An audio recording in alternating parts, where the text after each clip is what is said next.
Role ni Paulo sa bagong movie. Palaisipan. May pagka-gangster nga ba? Ring na suot. Pinagkaguluhan. I've seen a lot of change, been through a lot of pain.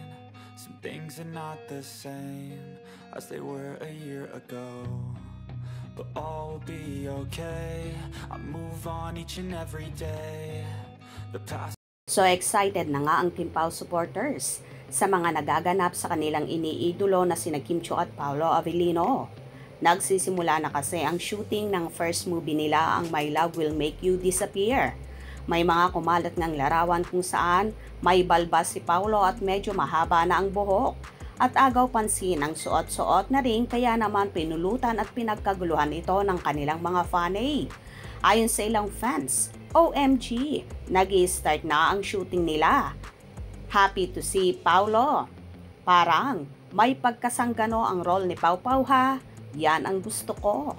OMG, may pa rin si Papi. Baka sa role nila sa movie me. Hehehehe. Pero baka nga, kasal na sa real life. Akala ko ba, ako lang ang nakakapansin sa ring. Hehehehe.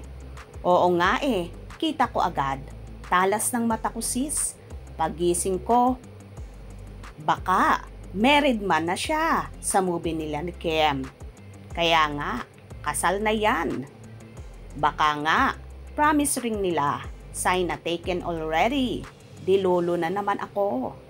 Lagi naman niyang suot yan. May pa ring agad. Parang ang angas ni Pau dyan ah. May pabalbas. Di pwedeng mag-post na mga video nila for movie. Kasi, bawal. Nagpabalbas na si Daddy Pau. Daming masaya sa movie na to. Ako din, uuwi sa Pinas. Excited na ako sa upgoing movie nila. Watching you from Tehachapi, CA. Parang yang eksena na yan. Si Paulo, isang gangster. Halos lahat nga ay so excited na sa naturang movie na yon. At in fairness ha, mga larawan pa lang ang kumakalat pero kilig na ang lahat. Paano na kaya kapag video ang mga kumalat, lalo ng dilulo ang mga Kim Pao supporters? Kahit naman ang mismong Kim Pao ay so excited na rin at tila kinakabahan. Dahil marami at malaki ang expectation ng mga tao, lalong higit ng kanilang fanay sa kanilang unang pagtatambal sa big screen. Anyway, palagi tayong tumutok at wag na wag bibitiw sa maiinit na ganap sa Kim Pao. For sure, marami pang susunod na mga pasabog, kaya abang-abang tayo. Hope you enjoyed.